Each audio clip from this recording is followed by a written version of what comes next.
एक कर्म बहुत बड़ा बलवान है। इसे ऐसा मत सोचना कि हमने एक कर दिया खत्म हो गया।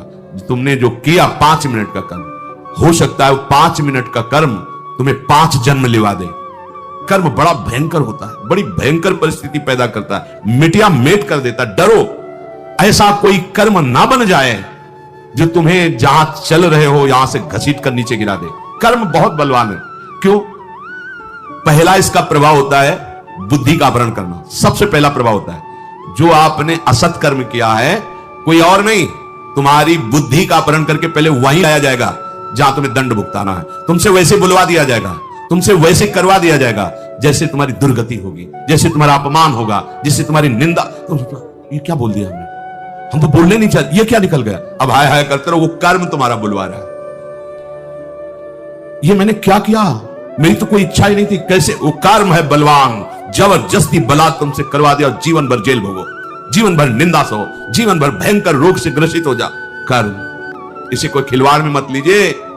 मस्ती, लोग कहते हैं अरे थोड़े दिन का जीवन मिला, मस्ती। मस्ती का क्या स्वरूप? बोले शराब पियो, मांस खाओ, व्यभिचार करो, मनमानी आचरण। कर्म चाखिलम विदुहु, भगवद आश्रित इस कर्म के रहस्य को जान जाता है। ये सृष्टि रचना क्यों हुई, कैसे हुई, भगवान क्या है, कैसे है, कोई प्रश्न बकाया नहीं रह जाता।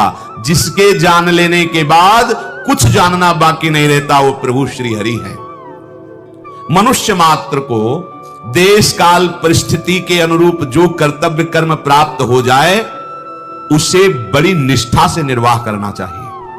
भाव समझिए, आपको जो शास्त्र उपदेश करते हैं नहीं समझ पाओगे। इसीलिए गुरुदेव का वर्णन किया जाता है कि जैसे मेडिकल स्टोर रखा है, हम बीमार हैं और हो सकता है हम कोई ऐसी औषधि लेके खा लें जो हमारी बीमारी बढ़ जाए या मर भी सकते हैं, क्योंकि हमें पता नहीं ना है इसी में औषधि कहीं। अब उसकी खोज करने के लिए हमें डॉक्टर चाहिए।